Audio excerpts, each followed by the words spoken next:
Greetings from our studios. You're welcome to the 6:30 Prime News. My name is Genda Belgian Blanche King. We're live from Douala, the economic capital of Cameroon. We begin the news from the southwest region, where news reaching our studio says students and staff of St. Joseph's College in the southwest region of Cameroon were in total confusion earlier today following a fire incident which broke out at the school premises. The incident is blamed on electrical fault, and according to school authorities, material damages have been recorded but no deaths. Away from the southwest region, we now go over to the northwest region of the country. On this sad note, the divisional delegate for communication for Momo Division, northwest region, Beki Jemeyabo, has been killed by armed men believed to be separatists. She and 5 other persons died in an explosion as they accompanied the SDO for Momo for the installation ceremonies of divisional officers Fongi and Njikwa.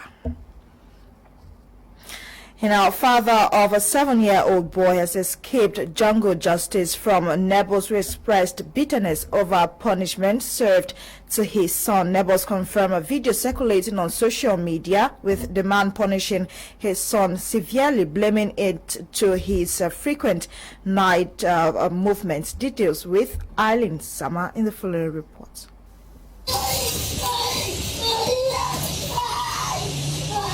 This footage video of a man in his 30s captured torturing his 7-year-old son, Joachim, heard screaming and gasping, has received the words of criticism by many who have described the act as barbaric, cruel and inhumane on the social media and beyond. The said video was taken by a neighbor in the Mboko Centre Opes neighborhood in Douala, who recounted that what could be seen in the video is a tip of the iceberg compared to what they have witnessed several times in the past. He explained that Gabriel Kmer is fond of maltreating his 7-year-old son, making him starve and sometimes chaining the kid for hours. La vidéo qui circule aujourd'hui, c'est une vidéo qui n'a rien à voir, c'est une vidéo qui est très minable, je vais dire comme ça, parce que ce que nous voyons souvent, la chaîne l'enfant, il met l'enfant dans un tonneau, il le fait souffrir dans sa chair, il le prive de nourriture à l'enfant. C'est l'instinct de suivi qui fait en sorte que l'enfant parfois escalade pour demander à manger aux voisins. The perpetrator, Gabriel Kmer, said the act is as a result of his son's frequent nocturnal movements. The neighbor, who chose to stay anonymous, said also that Gabriel treats the child like an animal, adding that the competent authorities should intervene and save the kid. Il attache l'enfant avec une corde, il attache les mains, il attache les pieds comme un animal. Si les autorités compétentes peuvent écouter ce que nous sommes en train de dire et venir à l'aide, au secours de ces gamins, ça nous ferait vraiment plaisir. Concerning Joachim's education, the director of the school he attends, Elvis Fongwen, says his performance has dropped drastically. Il y a une baisse, il y a une baisse au niveau de ses performances.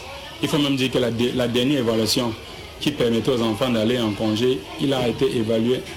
Il a eu une évaluation décalée, c'est-à-dire qu'il n'a pas été évalué le même jour que les autres. It is worth mentioning that Joachim is the fruit of a broken family who now lives with his divorced dad, while his mother is married to another man. Reports say the boy has run away from home 5 times, and verbal reports channeled to the Littoral Regional Social Services pending appropriate sanctions on Gabriel Kmer and care for Joachim, while domestic violence against kids remain a huge concern in Cameroon. Students in Kumba have effectively resumed classes to complete the second term of the 2020-2021 academic year. According to some institutions, the turnout was impressive. Details with Tamfusidwan Dimbia. The second term Of the academic year 2020-2021 has started in Kumba, chief town of Meme Division, southwest region of Cameroon. On Tuesday, January 5, 2021, schools opened their doors. Students and pupils voraciously took their seats in classrooms to study. In some schools, the turnout was timid, but the principal of government secondary school, Ekemba Fiango Kumba 2 subdivision, says he is optimistic that the turnout will be better within the week, considering that the population is still returning from Christmas and New Year festivities. Today we have just about 234 students in school. We are suspecting about 300 and something. So for now, the enrollment for the first day is not bad, at least taking into consideration that the children have just come back from the festive period. The Meme administration, led by the second assistant SDO for Meme, was also on the field to ascertain the turnout. Effective school has begun, even though schools began yesterday in other areas of the country, but school began effectively today because of the crisis we all have, and the turnout has really been marvelous. My Major Prime also gathered that some schools have been transformed into centers hosting more than one school due to security challenges in the northwest and southwest regions. This has also created the problem of limited classrooms in some complexes, but other schools recorded a poor turnout with classrooms hosting only a student or two. As for the teachers, the turnout was impressive as most of them were present in their stations ready to transform the lives of students and pupils. My Major Prime was much interested on how schools react to barrier measures against COVID-19. Some schools did not respect the measures as students sat in classrooms without face masks, while other schools sampled empty buckets in front of their classes. The shaking of hands was common amongst teachers in most of the institutions. In other schools, the COVID-19 barrier measures were highly respected. As far as this issue is concerned, we have done everything to respect the COVID-19 measures. We have disinfected the classrooms. We are trying to respect the number of students per class. Concerning security, surveillance cameras have been planted in most of the secondary schools in Kumba to track all activities in and around the campuses. As the Meme administration and the divisional delegate of secondary education move around the schools, Agim Abono insisted on the strict respect of COVID-19 barrier measures, discipline and hard work. The proposed budget of Edinal Council for the 2021 financial year stands at over 800 million. This was revealed recently during the second ordinary session dedicated to the adoption of the draft budget. Details with Kumono Rainbow. Councillors of Edinal Council have successfully held their second ordinary session dedicated to the examination and adoption of the draft budget for 2021 financial year. Addressing councillors, staff and management of Edinal Council, the Mayor of Edinal Council, Tonde Lifanje Gabriel, called on councillors to exploit all avenues that can generate revenue to develop the municipality. The draft budget, which is balanced in revenue and expenditure, stands at 805,528,770 francs CFA, lower than that of the 2020 financial year, which stood at 836,700,000 francs CFA, with a decrease of 30,171,228 francs CFA as a result of poor revenue collection associated to the crisis in the English-speaking regions worsened by the outbreak of the coronavirus pandemic. We have a project, government project, that we are sure that they will send to us, and from this government project, I think we have about 180-something million already. We know that that one is already at our corner because the logbook has come out. But within the fiscal year, some other project might arise, may be sent to us, either through panels or the government itself. So, coming up to that amount, we have done studies and seen that it will be easier for us if we work together like a team. But if we don't work like a team, then it will be difficult for us to arrive at that amount. The senior divisional officer for FACO was represented by the divisional officer for Edinal West Coast Subdivision, Guy Ngong Stephen, who called on the councillors and management of Edinal Council to work as a team in order to achieve the set goals. Some of the projects earmarked for 2021 includes the purchase of a new 20 tons dump truck to improve on waste management and hygiene and sanitation, the follow-up of the construction of a grandstand, the construction of a banquet hall, construction of low-cost houses to be sponsored by Fcfa, the rehabilitation and equipment of Sanjay Health Center, the second phase of the solar street lights in the entire municipality, improvement of water supply scheme in the municipality, concreting of the second phase of the road opposite oil mill to Pibonde village, just to mention but these few. In church news, 2021 has been declared a year of recoveries by Prophet of Champions International House of Prayers in Bamenda. The man of God established this prophecy following the difficulties encountered in 2020, trusting God for miracles. Charles Kmer reports.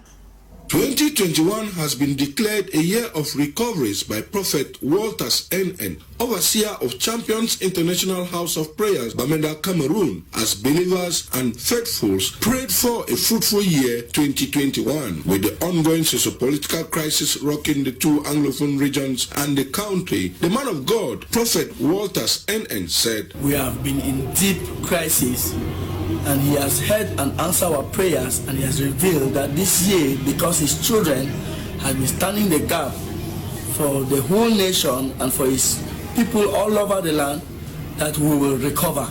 His ministry, the prophet went further, is out to recover lost souls and win them over to God's kingdom. The most recent talk about miracle in Bamenda is an overdue pregnancy. A lady named with health that underwent emergency prayers at the Champions International House of Prayer, and the lady, after encounter with the prophet, her overdue pregnancy burst into birth. She was rushed to the Bamenda Regional Hospital. You have seen pregnant women delivering. We have seen cases where the doctors practically wanted to operate women or wanted to challenge the authority of God and say that these women are not due for pregnancy, but we will stand our grounds because the manipulation of Satan, who would like to cause, maybe manipulate the doctor for the children to die in women's womb. The will of God, the word of God will come to pass where the women will deliver without operation and they will be sound with their baby. Thanking God for the safe delivery, the man of God challenged the manipulation of Satan through some medic just to prove their point medical, ignoring the supernatural. Said the creator of heaven and earth operates through the church and through his divine servants does miracles. So I believe that with God all things are possible, and only God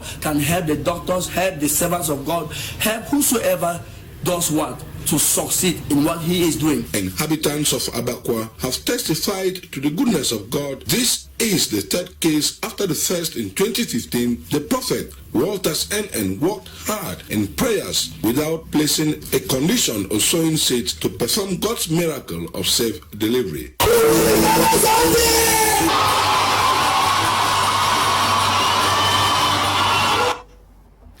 Gladys Bomotongina has news in Africa in the French language.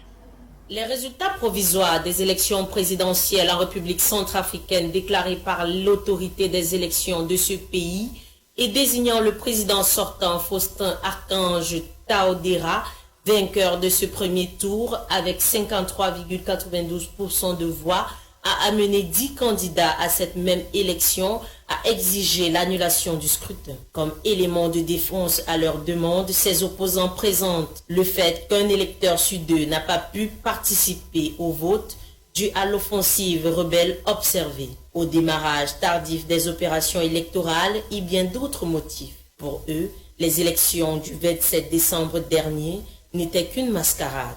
Suite à l'attaque de l'armée française dimanche dernier dans le centre du Mali visant à frapper des djihadistes, certaines sources parlent d'une vingtaine de civils qui y auraient trouvé la mort. Une accusation fortement rejetée par la France qui déclare que cette frappe était minutieusement organisée et qu'il s'agissait bel et bien d'un groupe armé de terroristes et non de civils en célébration de mariage. Il précise d'ailleurs que le lieu où l'attaque a été opérée est l'un des principaux foyers de violence depuis 2012 et prolongé vers le sud depuis 2015.